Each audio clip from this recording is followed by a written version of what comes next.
So hello my friend. Today my group and me gonna present about understanding defects and distortion in welding. So firstly I'm gonna introduce myself. So my name is Jason Witt. And my name is Jeffrey Mro. My name is Slavis Standing. And my name is Dara Mageta. So I'm gonna tell you what is meant about welding. Welding is a critical process in the fabrication of structure and component in various industry.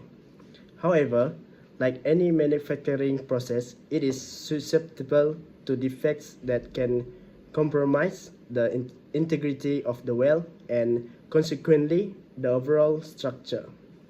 Common welding defects include porosity, lack of fusion, undercutting, incomplete penetration, and distortion. So the first common defect that is found when we are doing arc welding is porosity. Porosity is caused by the presence of moisture or contaminants in the base metal or filler material. It is also caused by incorrect shielding gas and improper gas flow, and happens when rapid solidification of the weld metal. The impact on structural integrity caused by porosity is it reduces the mechanical strength and load-bearing capacity of the weld. It also increases the susceptibility of the corrosion.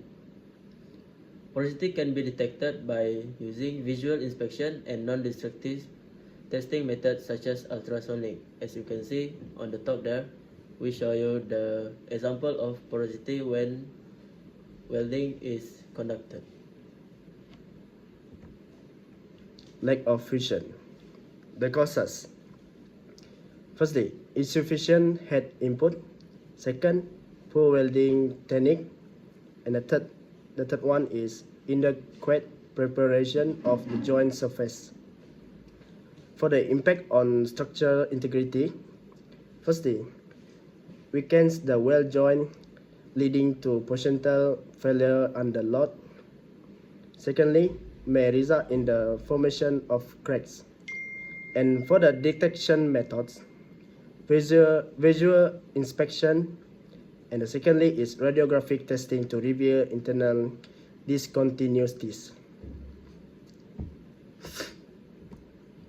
So the third main defect that can happen during welding is undercutting. Undercutting happens when there is excessive heat input, inappropriate welding parameters, and poor electrode manipulation.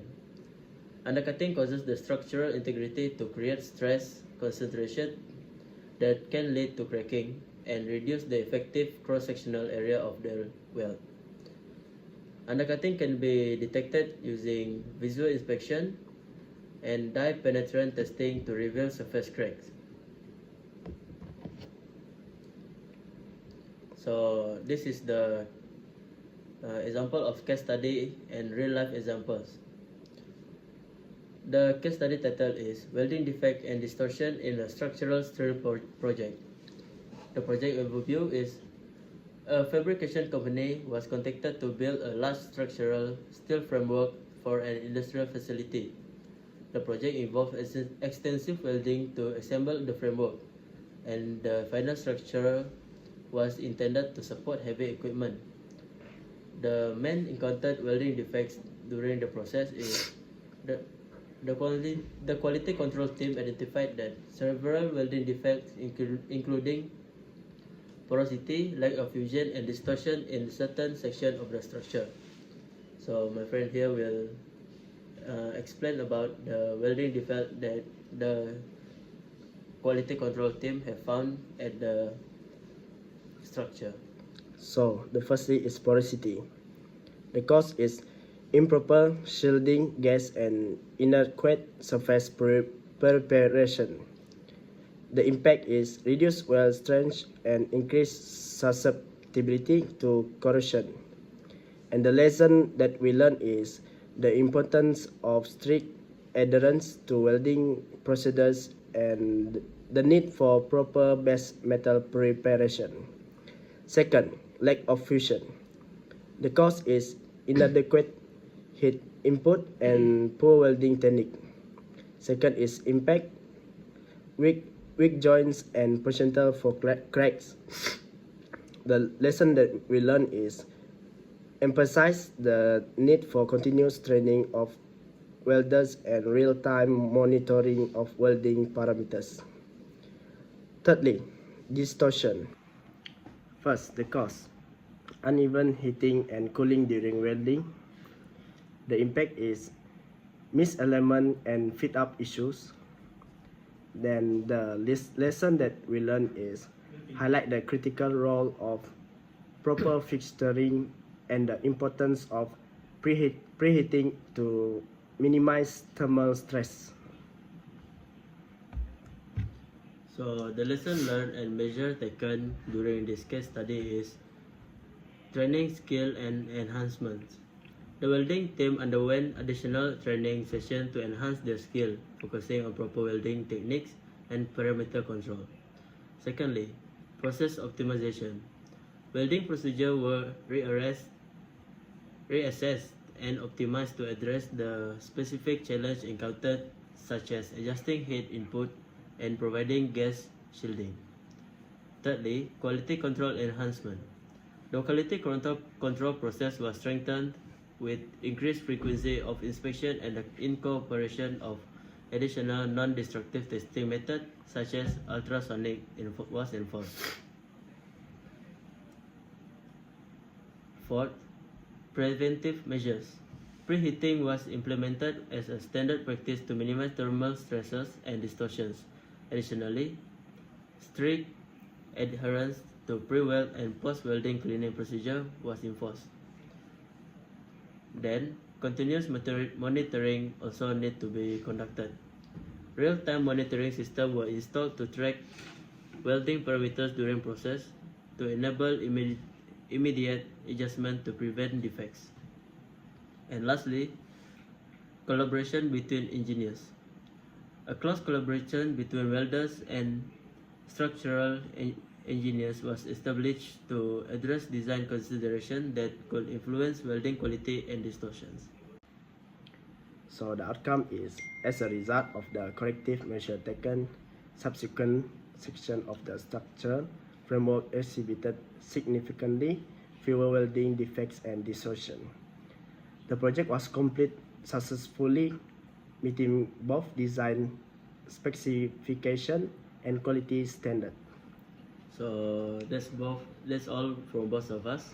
My two friends will continue the presentation, and I will pass this slide to them now. Okay, thank you, Geoffrey and Jason. Importance of continuous learning. This case study underscores the critical importance of continuous learning from practical experience in welding project.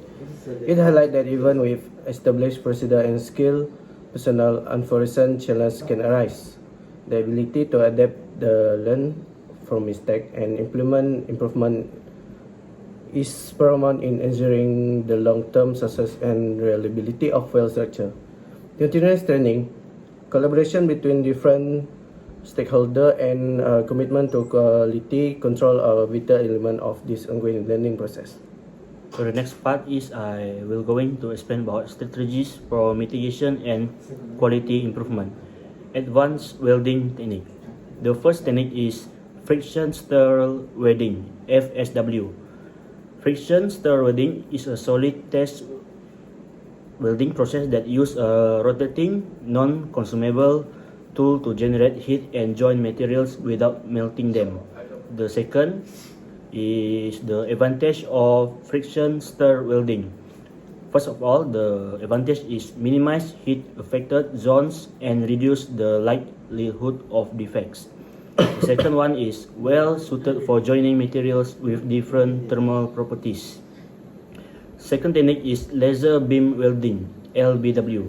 Laser beam welding utilizes a highly focused laser beam to melt and join materials. The advantage of this technique is it will precision welding with minimal heat input. It also enables welding of thin materials without distortion. And the last technique is plasma arc welding (PAW). Plasma arc welding uses a plasma arc to melt the workpiece and a constricted arc for welding. The advantage of this technique is higher energy concentration for improved weld quality. And the second advantage is precise control over the welding process. Pre-welding preparation. First is material selection. That is, choosing material with similar thermal properties reduce the risk of distortion during welding. The second one is joint design. Prepare joint design, including bevel and groove, ensure effective penetration and minimize the risk of lead fusion. Number 3 is fit up and fixturing. Precise fit and proper fixturing help maintain alignment and reduce residual stress. Number 4 is preheating.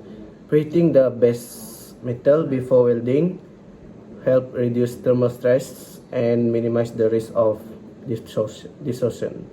Number 5 is cleaning and surface preparation. Thorough cleaning of base metal, removing contaminant and ensuring proper surface preparation contribute to defect-free weld. So post-welding treatment, the first is heat treatment. Post-weld heat treatment help relieve residual stress and improve the mechanical properties of the weld. So number 2 is stress relief.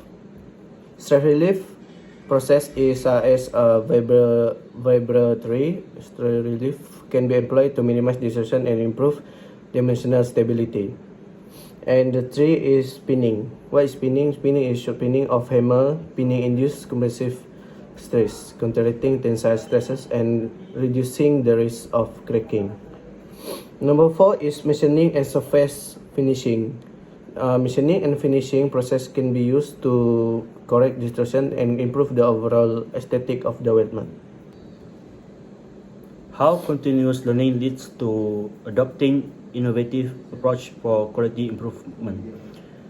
The learning leads to adapting innovative approaches for quality improvement by embracing continuous learning. The welding industry can adapt to evolving challenges, adopt innovative approaches, and integrate advanced techniques into the welding process. These commitments to improvement enhance the quality, efficiency, and reliability of welded structures and components. That's all from us. Thank you. Thank you.